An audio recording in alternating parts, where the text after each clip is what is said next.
quien disertará el tema Discurso sobre la cultura.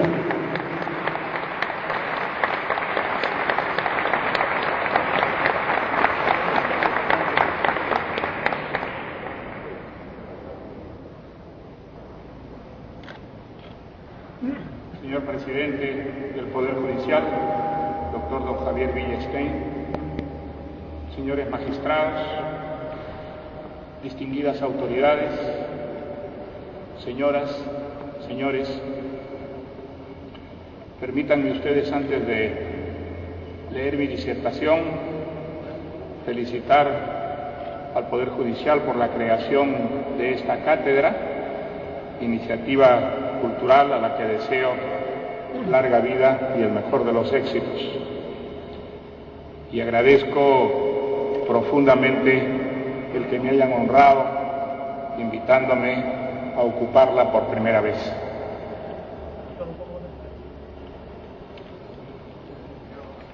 A lo largo de la historia, la noción de cultura ha tenido distintos significados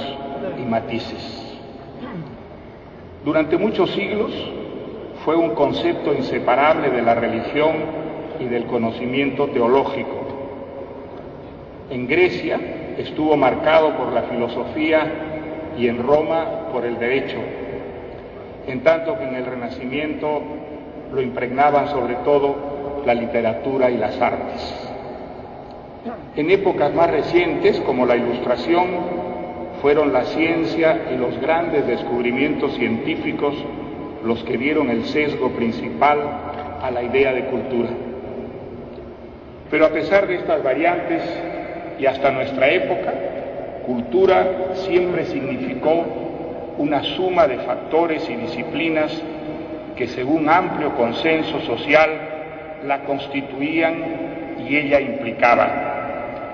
la reivindicación de un patrimonio de ideas, valores y obras de arte, de unos conocimientos históricos, religiosos, filosóficos y científicos en constante evolución, y el fomento de la exploración de nuevas formas artísticas y literarias y de la investigación en todos los campos del saber. La cultura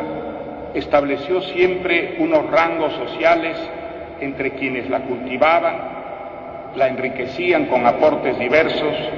la hacían progresar, y quienes se desentendían de ella,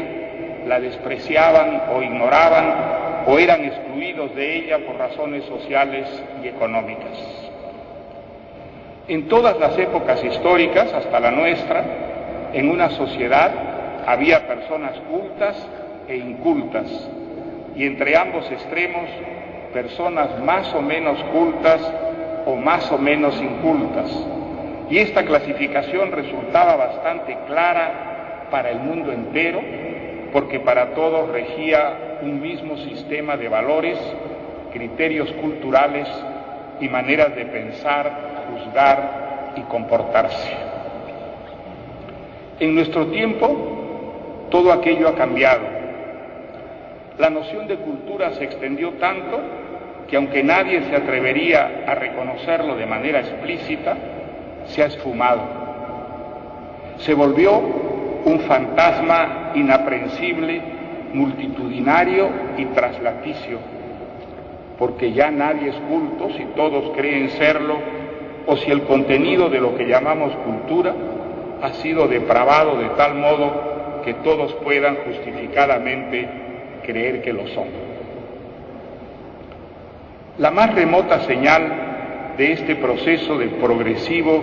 empastelamiento y confusión de lo que representa una cultura la dieron los antropólogos, inspirados con la mejor buena fe del mundo en una voluntad de respeto y comprensión de las sociedades más primitivas que estudiaban. Ellos establecieron que cultura era la suma de creencias, conocimientos, lenguajes, costumbres, atuendos, usos, sistemas de parentesco y, en resumen, todo aquello que un pueblo dice, hace, teme o adora. Esta definición no se limitaba a establecer un método para explorar la especificidad de un conglomerado humano en relación con los demás. Quería también, de entrada, abjurar del etnocentrismo prejuicioso y racista del que Occidente nunca se ha cansado de acusarse. El propósito no podía ser más generoso, pero ya sabemos por el famoso dicho que el infierno está empedrado de buenas intenciones.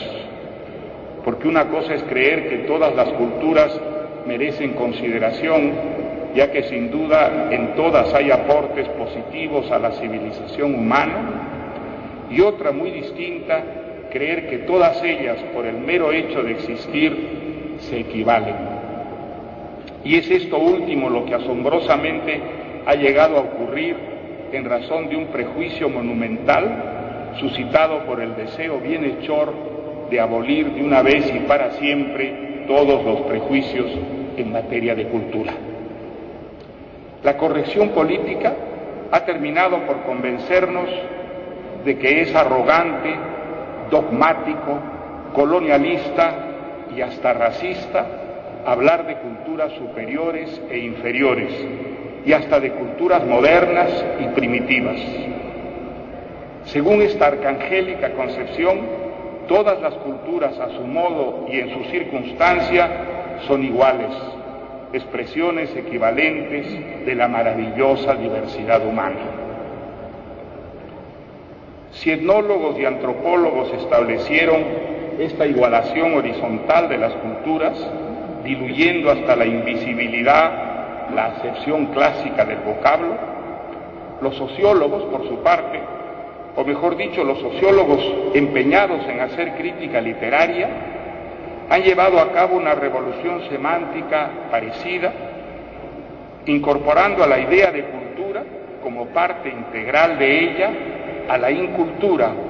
disfrazada con el nombre de cultura popular, una forma de cultura menos refinada, artificiosa y pretenciosa que la otra, pero mucho más libre, genuina, crítica, representativa y audaz. Diré inmediatamente que en este proceso de socavamiento de la idea tradicional de cultura han surgido libros tan sugestivos y brillantes como el que Mikhail Bakhtin dedicó a la cultura popular en la Edad Media y el Renacimiento, el contexto de François Rabelais, en el que contrasta con sutiles razonamientos y sabrosos ejemplos lo que llama cultura popular, que según el crítico ruso es una suerte de contrapunto a la cultura oficial y aristocrática, la que se conserva y brota en los salones, palacios, conventos y bibliotecas, en tanto que la popular nace y vive en la calle, la taberna, la fiesta, el carnaval, y en la que aquella es satirizada con réplicas que, por ejemplo, desnudan y exageran lo que la cultura oficial oculta y censura, como el abajo humano, es decir, el sexo, las funciones excrementales, la grosería, y oponen el rijoso mal gusto al supuesto buen gusto de las clases dominantes. No hay que confundir la clasificación hecha por Bakhtin y otros críticos literarios de estirpe sociológica, cultura oficial y cultura popular, con aquella división que desde hace mucho existe en el mundo anglosajón entre la high-brow culture y la low-brow culture, la cultura de la ceja levantada y la de la ceja alicaída. Pues en este último caso estamos siempre dentro de la acepción clásica de la cultura, y lo que distingue a una de otra es el grado de facilidad o dificultad que ofrece al lector, oyente, espectador y simple cultor el hecho cultural. Un poeta como T.S. Eliot y un novelista como James Joyce pertenecen a la cultura de la ceja levantada, en tanto que los cuentos y novelas de Ernest Hemingway o los poemas de Walt Whitman a la de la ceja alicaída, pues resultan accesibles a los lectores comunes y corrientes. En ambos casos estamos siempre dentro del dominio de la literatura a secas, sin adjetivos. Bakhtin y sus seguidores, conscientes o inconscientes, hicieron algo mucho más radical. Abolieron las fronteras entre cultura e incultura y dieron a lo inculto una dignidad relevante, asegurando que lo que podía haber en este discriminado ámbito de impericia, chabacanería y dejadez estaba compensado largamente por su vitalidad, humorismo y la manera desenfadada y auténtica con que representaba las experiencias humanas más compartidas. De este modo, han ido desapareciendo de nuestro vocabulario, ahuyentados por el miedo a incurrir en la incorrección política, los límites que mantenían separadas a la cultura de la incultura, a los seres cultos de los incultos. Hoy ya nadie es inculto, o mejor dicho, todos somos cultos. Basta abrir un periódico o una revista para encontrar en los artículos de comentaristas y gacetilleros innumerables referencias a la miríada de manifestaciones de esa cultura universal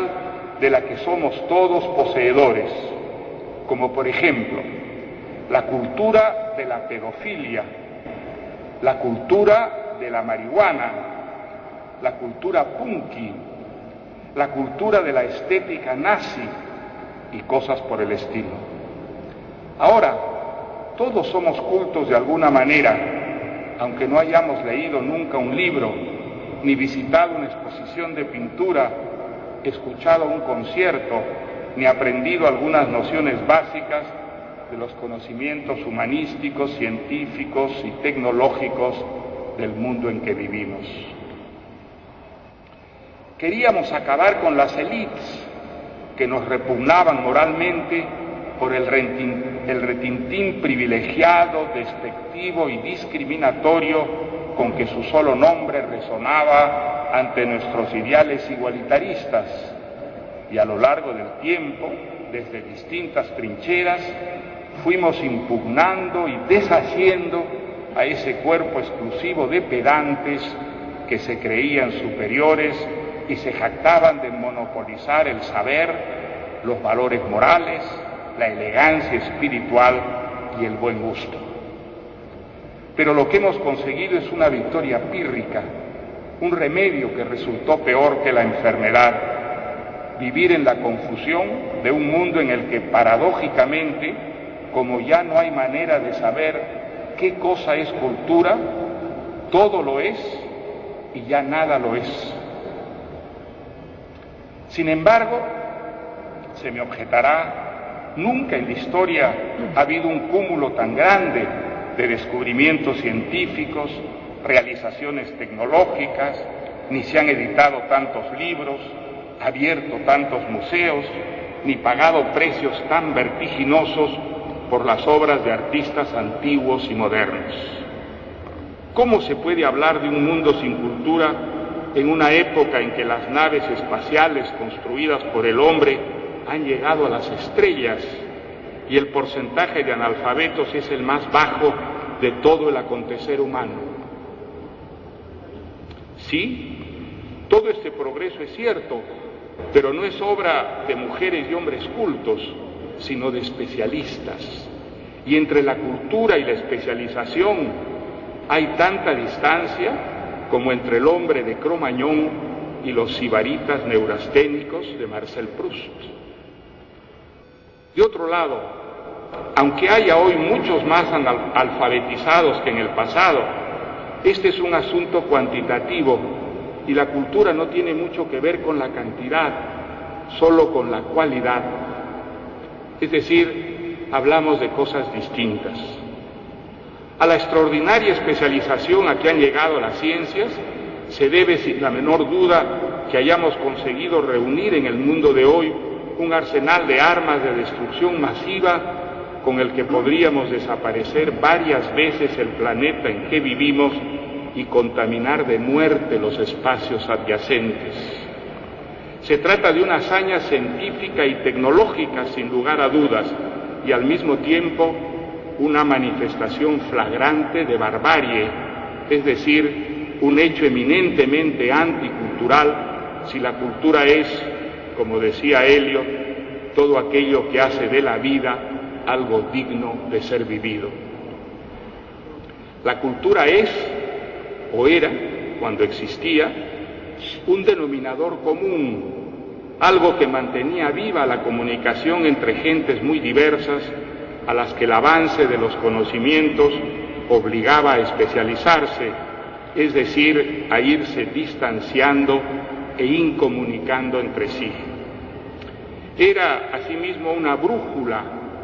una guía que permitía a los seres humanos orientarse en la espesa maraña de los conocimientos sin perder la dirección y teniendo más o menos claro en su incesante trayectoria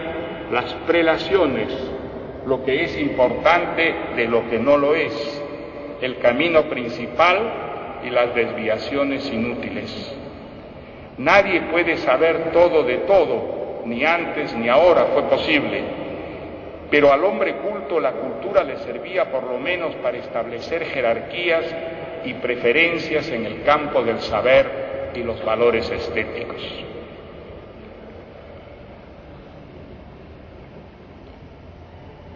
En la era de la especialización y el derrumbe de la cultura, las jerarquías han desaparecido en una amorfa mezcolanza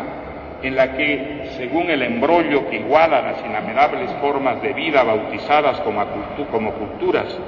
todas las ciencias y las técnicas se justifican y equivalen, y no hay modo seguro de discernir con objetividad qué es bello en el arte y qué no lo es. Incluso hablar de este modo resulta ya obsoleto, pues la noción misma de belleza está tan desacreditada como la clásica idea de cultura. El especialista ve y va lejos en su dominio particular, pero no sabe lo que ocurre a sus costados y no se distrae en averiguar los estropicios que podría causar con sus logros en otros ámbitos de la existencia ajenos al suyo. Ese ser unidimensional, como lo llamó Marcuse, puede ser a la vez un gran especialista y un inculto, porque sus conocimientos, en vez de conectarlo con los demás, lo aíslan en una especialidad que es apenas una diminuta celda del vasto dominio del saber. La especialización, que existió desde los albores de la civilización, fue aumentando con el avance de los conocimientos, y lo que mantenía la comunicación social, esos denominadores comunes que son los pegamentos de la urdimbre social, eran las élites, las minorías cultas, que además de tender puentes e intercambios entre las diferentes provincias del saber, las ciencias, las letras, las artes y las técnicas, ejercían una influencia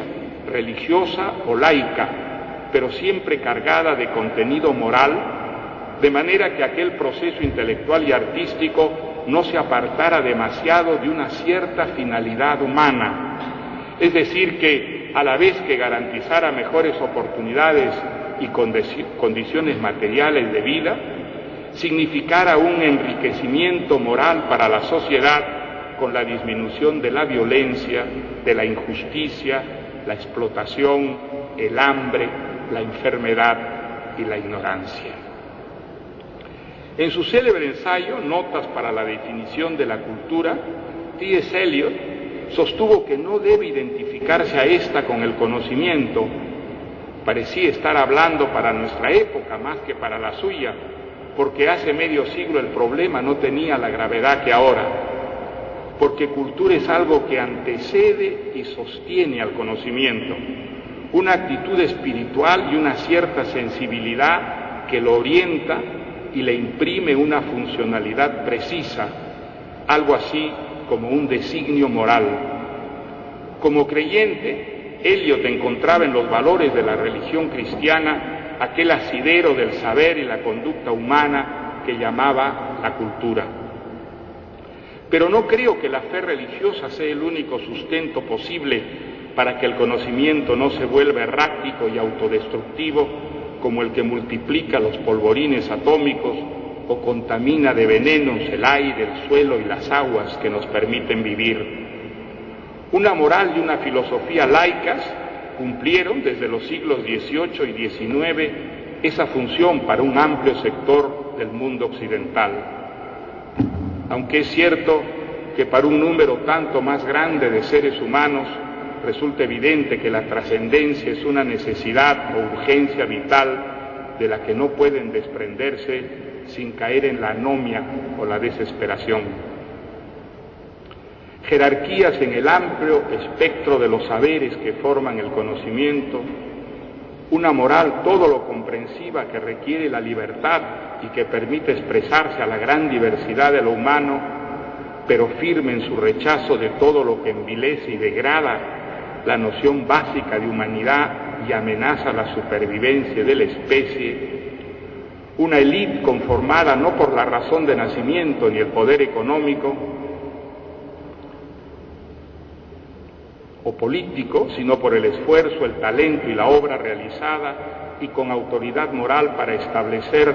no de manera rígida, sino flexible y renovable, un orden de importancia de los valores tanto en el espacio propio de las artes como en las ciencias y técnicas. Eso fue la cultura en las circunstancias y sociedades más cultas que ha conocido la historia, y lo que debería volver a ser si no queremos progresar sin rumbo, a ciegas como autómatas hacia nuestra desintegración. Solo de este modo la vida iría siendo cada día más vivible para el mayor número, en pos del siempre inalcanzable anhelo de un mundo feliz. Sería equivocado atribuir en este proceso funciones idénticas a las ciencias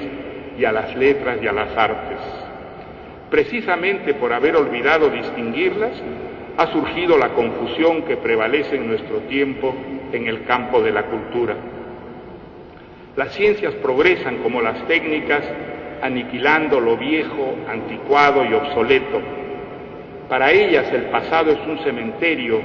un mundo de cosas muertas y superadas por los nuevos descubrimientos e invenciones. Las letras y las artes se renuevan, pero no progresan. Ellas no aniquilan su pasado, construyen sobre él, se alimentan de él y a la vez lo alimentan. De modo que a pesar de ser tan distintos y distantes, un Velázquez está tan vivo como Picasso y Cervantes sigue siendo tan actual como Borges o Faulkner. Las ideas de especialización y progreso, inseparables de la ciencia, son írritas a las letras y a las artes, lo que no quiere decir, desde luego, que la literatura, la pintura, la música no cambien y evolucionen, pero no se puede decir de ellas, como de la química y la alquimia, que aquella abole a esta y la supera. La obra literaria y artística que alcanza cierto grado de excelencia no muere con el paso del tiempo, sigue viviendo y enriqueciendo a las nuevas generaciones y evolucionando con estas. Por eso, las letras y las artes constituyeron hasta ahora el denominador común de la cultura, el espacio en el que era posible la comunicación entre seres humanos pese a la diferencia de lenguas, tradiciones, creencias y épocas,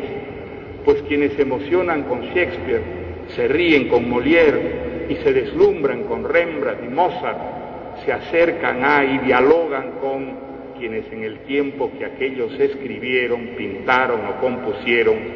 los leyeron, oyeron y admiraron. Ese espacio común que nunca se especializó, que ha estado siempre al alcance de todos, ha experimentado períodos de extrema complejidad, abstracción y hermetismo, lo que constreñía la comprensión de ciertas obras a una élite. Pero esas obras experimentales o de vanguardia, si de veras expresaban zonas inéditas de la realidad humana y creaban formas de belleza perdurable, terminaban siempre por educar a sus lectores, espectadores y oyentes, integrándolos de este modo al espacio común de la cultura. Esta puede y debe ser también experimento, desde luego, a condición de que las nuevas técnicas y formas que introduzca la obra así concebida amplíen el horizonte de la experiencia de la vida, revelando sus secretos más ocultos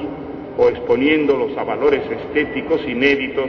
que revolucionan nuestra sensibilidad y nos dan una visión más sutil y novedosa de ese abismo sin fondo que es la condición humana.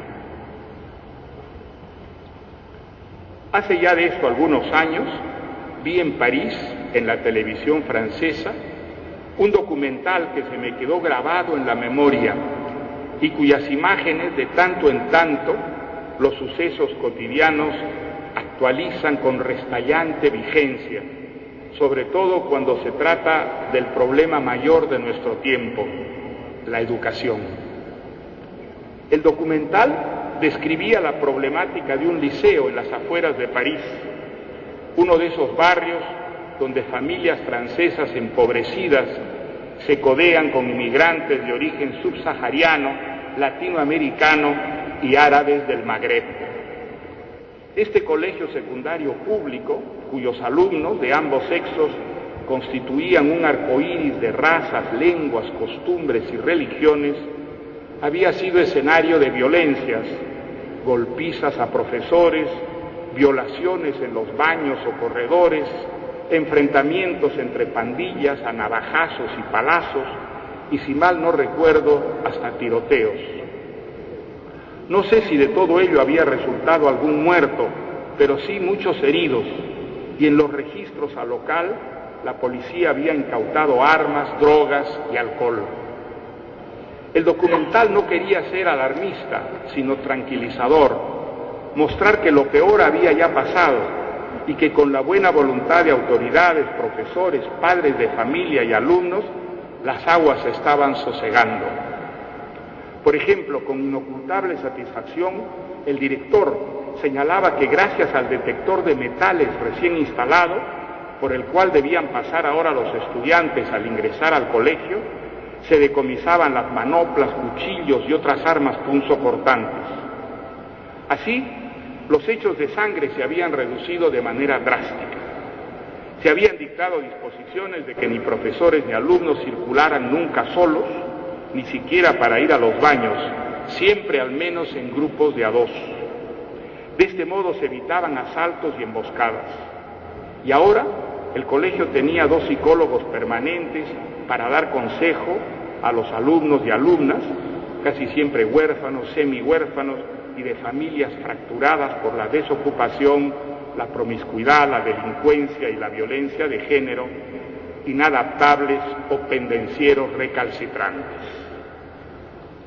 Lo que más me impresionó en el documental fue la entrevista a una profesora que afirmaba con naturalidad algo así como: «Tout va bien maintenant, mais il faut se débrouiller». Ahora, todo anda bien, pero hay que saber arreglárselas. Explicaba que a fin de evitar los asaltos y palizas de antaño, ella y un grupo de profesores se habían puesto de acuerdo para encontrarse a una hora justa en la boca del metro más cercana y caminar juntos hasta el colegio. De este modo, el riesgo de ser agredidos por los guayús, los matones,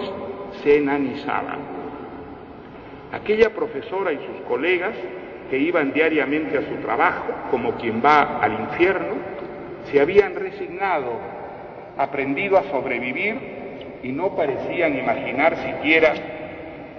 que ejercer la docencia pudiera ser algo distinto a su vía crucis cotidiana. En esos días terminaba yo de leer uno de los amenos y sofísticos ensayos de Michel Foucault, en el que con su brillantez habitual el filósofo francés sostenía que al igual que la sexualidad, la psiquiatría, la religión, la justicia y el lenguaje, la enseñanza había sido siempre en el mundo occidental una de esas estructuras de poder erigidas para reprimir y domesticar al cuerpo social, instalando sutiles pero muy eficaces formas de sometimiento y enajenación a fin de garantizar la perpetuación de los privilegios y el control del poder de los grupos sociales dominantes.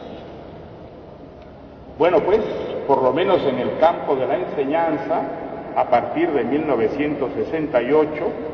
la autoridad castradora de los instintos libertarios de los jóvenes había volado en pedazos. Pero a juzgar por aquel documental, que hubiera podido ser filmado en muchos otros lugares de Francia y de toda Europa, el desplome y desprestigio de la misma idea del docente y la docencia, y en última instancia de cualquier forma de autoridad, no parecía haber traído la liberación creativa del espíritu juvenil, sino más bien convertido a los colegios así liberados, en el mejor de los casos, en instituciones caóticas y en el peor, en pequeñas satrapías de matones y precoces delincuentes.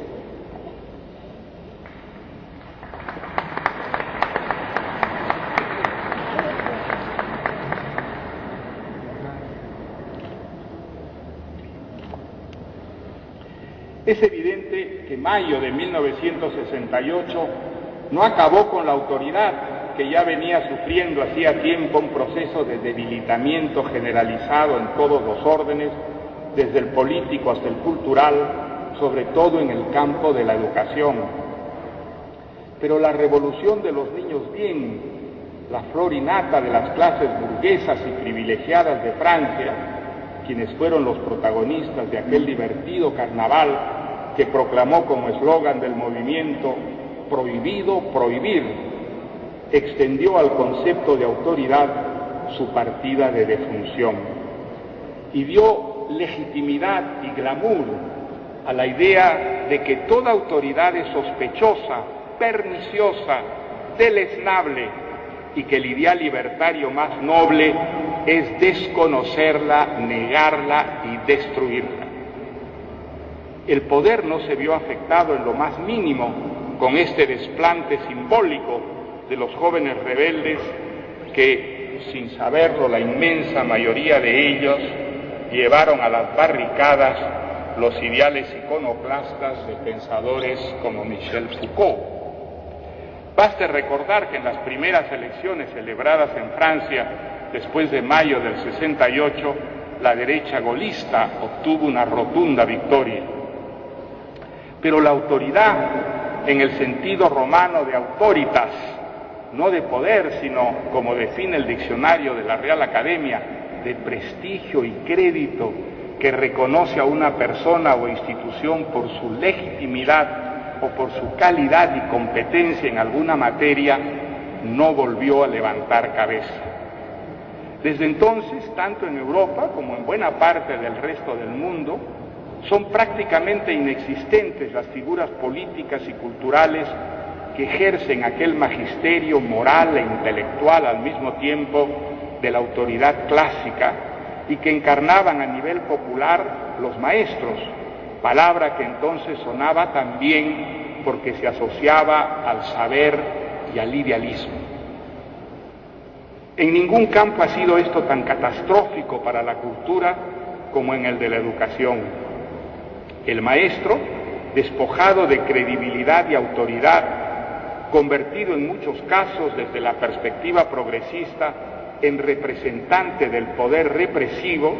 es decir, en el enemigo al que para alcanzar la libertad y la dignidad humana había que resistir e incluso abatir,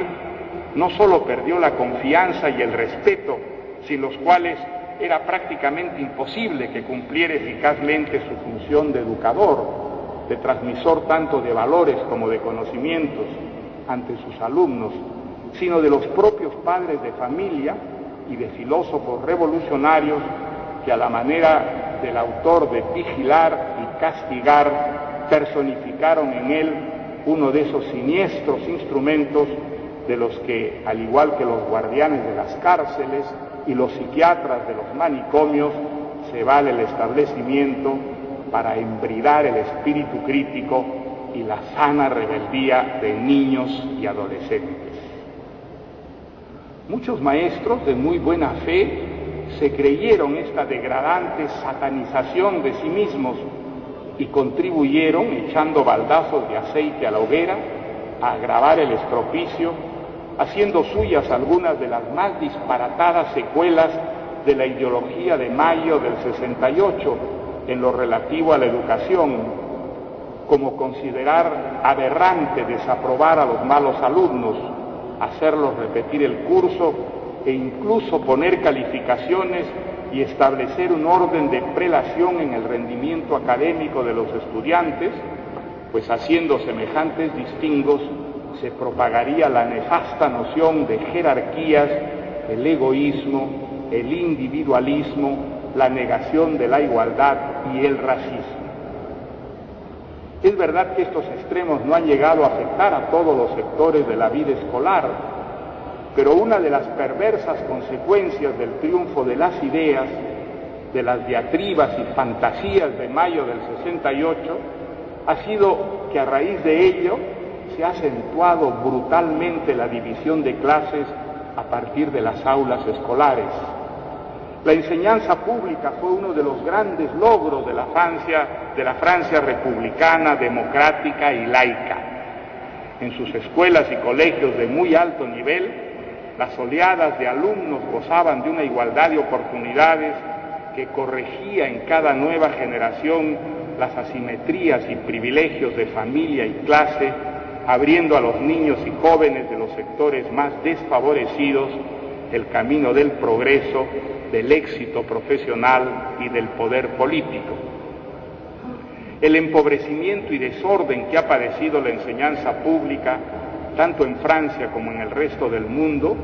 ha dado a la enseñanza privada, a la que por razones económicas tiene acceso solo un sector social minoritario de altos ingresos y que ha sufrido menos los estragos de la supuesta revolución libertaria, un papel preponderante en la forja de los dirigentes políticos, profesionales y culturales de hoy y del futuro. Nunca tan cierto aquello de nadie sabe para quién trabaja. Creyendo hacerlo para construir un mundo de veras libre, sin represión, ni enajenación, ni autoritarismo, los filósofos libertarios como Michel Foucault y sus inconscientes discípulos obraron muy acertadamente para que gracias a la gran revolución educativa que propiciaron, los pobres siguieran pobres, los ricos ricos y los inveterados dueños del poder siempre con el látigo en las manos. No es arbitrario citar el caso paradójico de Michel Foucault. Sus intenciones críticas eran serias y su ideal libertario innegable. Su repulsa de la cultura occidental, la única que con todas sus limitaciones y extravíos ha hecho progresar la libertad, la democracia y los derechos humanos en la historia, lo indujo a creer que era más factible encontrar la emancipación moral y política apedreando policías, frecuentando los baños gays de San Francisco o los clubs sadomasoquistas de París, que en las aulas escolares o las ánforas electorales. Y en su paranoica denuncia de las estratagemas de que según él se valía el poder para someter a la opinión pública a sus dictados, negó hasta el final la realidad del SIDA, la enfermedad que lo mató, como un embauque más del establecimiento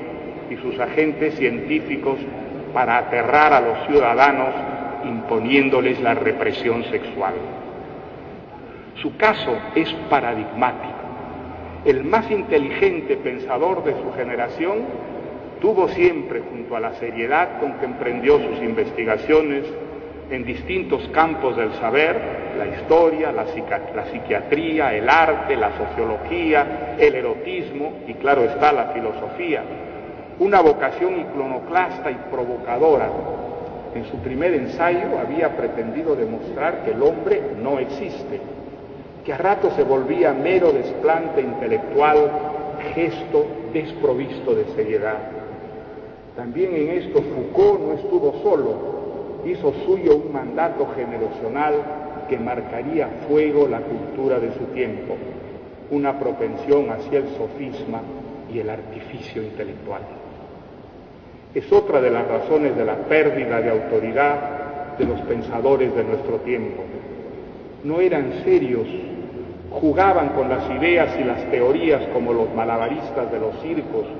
con los pañuelos y los palitroques que divierten y hasta maravilla, pero no convencen. Una de las primeras en advertirlo y criticarlo con dureza fue Gertrude Himmelfarb, que en una excelente y polémica colección de ensayos titulado Mirando al abismo, arremetió contra la cultura posmoderna y sobre todo el estructuralismo de Michel Foucault y el deconstruccionismo de Jacques Derrida y Paul de Man, corrientes de pensamiento que le parecían frívolas y superficiales comparadas con las escuelas tradicionales de crítica literaria e histórica.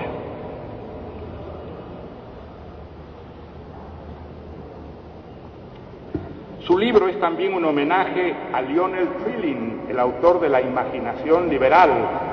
y muchos otros ensayos sobre la cultura que tuvieron gran influencia en la vida intelectual y académica de la posguerra en Estados Unidos y Europa, y al que hoy día pocos recuerdan y ya casi nadie lee. Trilling no era un liberal en lo económico. En este dominio abrigaba más bien tesis socialdemócratas,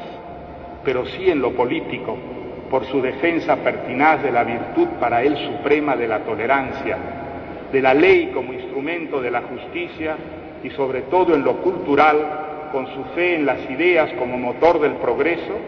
y su convicción de que las grandes obras literarias enriquecen la vida, mejoran a los hombres y son el sustento de la civilización. Para un posmoderno, estas creencias resultan de una ingenuidad arcangélica o de una estupidez supina, al extremo de que nadie se toma siquiera el trabajo de refutarlas. La profesora Himmelfarb muestra cómo, pese a los pocos años que separan a la generación de un Lionel Trilling de las de un Derrida o un Foucault, hay un verdadero abismo entre aquel convencido de que la historia humana es una sola, el conocimiento una empresa totalizadora, el progreso una realidad posible y la literatura una actividad de la imaginación con raíces en la historia y proyecciones en la moral, y quienes han relativizado las nociones de verdad y de valor hasta volverlas ficciones, entronizado como axioma que todas las culturas equivalen y disociado la literatura de la realidad, confinando aquella en un mundo autónomo de textos que remiten a otros textos sin relacionarse jamás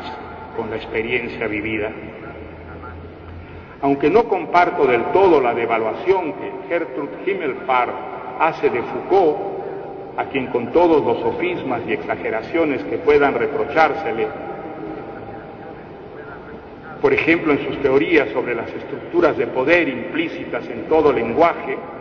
hay que reconocerle el haber contribuido a dar a ciertas experiencias marginales y excéntricas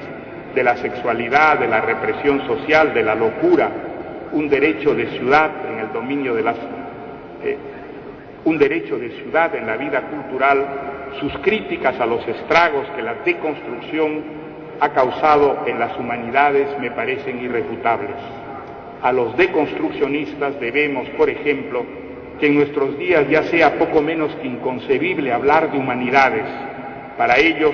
un síntoma de apolillamiento intelectual y de ceguera científica. Cada vez que me he enfrentado a la prosa oscurantista y a los asfixiantes análisis literarios o filosóficos de Jacques Derrida, he tenido la sensación de perder miserablemente el tiempo. No porque crea que todo ensayo de crítica deba ser útil, si es divertido o estimulante ya me basta, sino porque si la literatura es lo que él supone, una sucesión o archipiélago de textos autónomos, impermeabilizados, sin contacto posible con la realidad exterior y por lo tanto inmunes a toda valoración y a toda interrelación con el desenvolvimiento de la sociedad y el comportamiento individual, ¿cuál es la razón de deconstruirlos? ¿Para qué esos laboriosos esfuerzos de erudición, de arqueología retórica, esas arduas genealogías lingüísticas aproximando o alejando un texto de otro hasta constituir esas artificiosas deconstrucciones intelectuales que son como vacíos animados? Hay una incongruencia absoluta entre una tarea crítica que comienza por proclamar la ineptitud esencial de la literatura para influir sobre la vida y transmitir verdades de cualquier índole asociables a la problemática humana,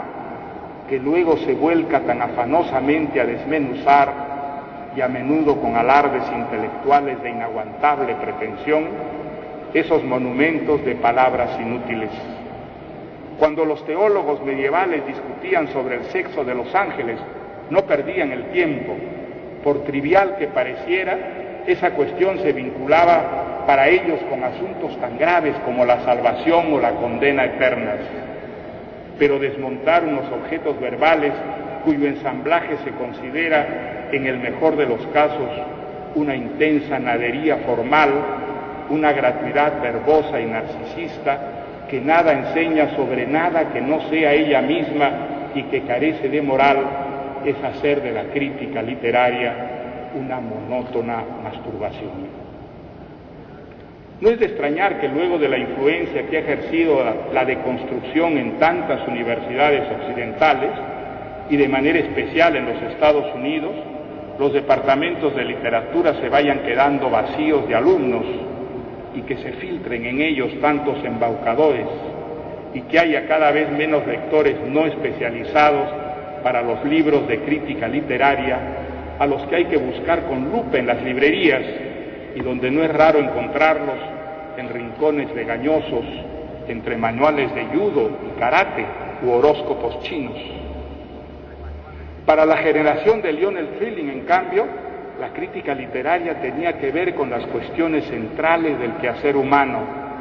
pues ella veía en la literatura el testimonio por excelencia de las ideas, los mitos, las creencias y los sueños que hacen funcionar a la sociedad y de las secretas frustraciones o estímulos que explican la conducta individual. Su fe en los poderes de la literatura sobre la vida era tan grande que en uno de los ensayos de la imaginación liberal, Trilling se preguntaba si la mera enseñanza de la literatura no era ya una manera de desnaturalizar y empobrecer el objeto del estudio. Su argumento se resumía en esta anécdota: les he pedido a mis estudiantes que miren el abismo, las obras de un Eliot, un James, un Joyce, un Proust, y ellos obedientes lo han hecho, tomado sus notas y luego comentado: muy interesante, ¿no? En otras palabras, la academia congelaba, superficializaba y volvía a saber abstracto la trágica y revulsiva humanidad contenida en aquellas obras de imaginación, privándolas de su poderosa fuerza vital, de su capacidad para revolucionar la vida del lector. La profesora Himmelbart Harp advierte con melancolía todo el agua que ha corrido desde que Lionel Trilling expresaba estos escrúpulos de que al convertirse en materia de estudio la literatura fuera despojada de su alma y de su poder, hasta la alegre ligereza con que un Paul de Man podía, 20 años más tarde, valerse de la crítica literaria para deconstruir el Holocausto en una operación intelectual no muy distante de la de los historiadores revisionistas empeñados en negar el exterminio de 6 millones de judíos por los nazis. Ese ensayo de Lionel Trilling sobre la enseñanza de la literatura yo lo he leído varias veces, sobre todo cuando me ha tocado hacer de profesor. Es verdad que hay algo engañoso en reducir a una exposición pedagógica de aire inevitablemente esquemático y a deberes escolares que para colmo hay que calificar unas obras de imaginación que nacieron de experiencias profundas y a veces desgarradoras, de verdaderas inmolaciones humanas y cuya auténtica valoración solo puede hacerse no desde la tribuna, sino en la discreta y reconcentrada intimidad de la lectura y medirse cabalmente por los efectos y repercusiones que ellas tienen en la vida privada del lector. Yo no recuerdo que alguno de mis profesores de literatura me hiciera sentir que un buen libro nos acerca al abismo de la experiencia humana y a sus efervescentes misterios. Los críticos literarios, en cambio, sí. Recuerdo sobre todo a uno de la misma generación de Lionel Trilling, y que para mí tuvo un efecto parecido al que ejerció sobre la profesora Himmelfarb, contagiándome su convicción de que lo peor y lo mejor de la aventura humana pasaba siempre por los libros y que ellos ayudaban a vivir. Me refiero a Edmund Wilson, cuyo extraordinario ensayo sobre la evolución de las ideas y la literatura socialistas, desde que Michelet descubrió a Vico hasta la llegada de Lenin a San Petersburgo, hacia la estación de Finlandia, cayó en mis manos en mi época de estudiante. En esas páginas de estilo diáfano, pensar, imaginar e inventar, valiéndose de la pluma, era una forma magnífica de actuar y de imprimir una marca en la historia. En cada capítulo se comprobaba que las grandes convulsiones sociales o los menudos destinos individuales estaban visceralmente articulados con el impalpable mundo de las ideas y las ficciones literarias. Edmund Wilson no tuvo el trágico dilema pedagógico de Lionel Trilling en lo que concierne a la literatura, pues nunca quiso ser profesor. En verdad ejerció un magisterio mucho más amplio del que acotan los recintos universitarios. Sus artículos y reseñas se publicaban en revistas y periódicos, algo que un crítico deconstruccionista consideraría una forma extrema de degradación intelectual, y algunos de sus mejores libros, como el que escribió sobre los manuscritos del Mar Muerto, fueron reportajes para The New Yorker, pero el escribir para el gran público profano no le restó rigor ni osadía intelectual, más bien lo obligó a tratar de ser siempre responsable e inteligible a la hora de escribir. Responsabilidad e inteligibilidad van parejas con una cierta concepción de la crítica literaria, con el convencimiento de que el ámbito de la literatura abarca toda la experiencia humana, pues la refleja y contribuye decisivamente a modelarla, y de que por lo mismo ella debería ser patrimonio de todos, una actividad que se alimente en el fondo común de la especie y a la que se puede recurrir en busca de un orden cuando parecemos sumidos en el caos, de aliento en momentos de desánimo y de dudas e incertidumbres cuando la realidad que nos rodea parece excesivamente segura y confiable. A la inversa, si se piensa que la función de la literatura es solo contribuir a la inflación retórica de un dominio especializado del conocimiento, y que los poemas, las novelas, los dramas proliferan con el único objeto de producir ciertos desordenamientos formales en el cuerpo lingüístico, el crítico puede, a la manera de tantos posmodernos, entregarse impunemente a los placeres del desatino conceptual y la tiniebla expresiva. La cultura puede ser experimento y reflexión, pensamiento y sueño, pasión y poesía, y una revisión crítica constante y profunda de todas las certidumbres, convicciones, teorías y creencias. Pero ella no puede apartarse de la vida real, de la vida verdadera, de la vida vivida, que no es nunca la de los lugares comunes, la del artificio, el sofisma y la frivolidad, sin riesgo de desintegrarse. Puedo parecer pesimista, pero mi impresión es que con una irresponsabilidad tan grande como nuestra irreprimible vocación por el juego y la diversión, hemos hecho de la cultura uno de esos vistosos pero frágiles castillos construidos sobre la arena que se deshacen al primer golpe de viento. Muchas gracias.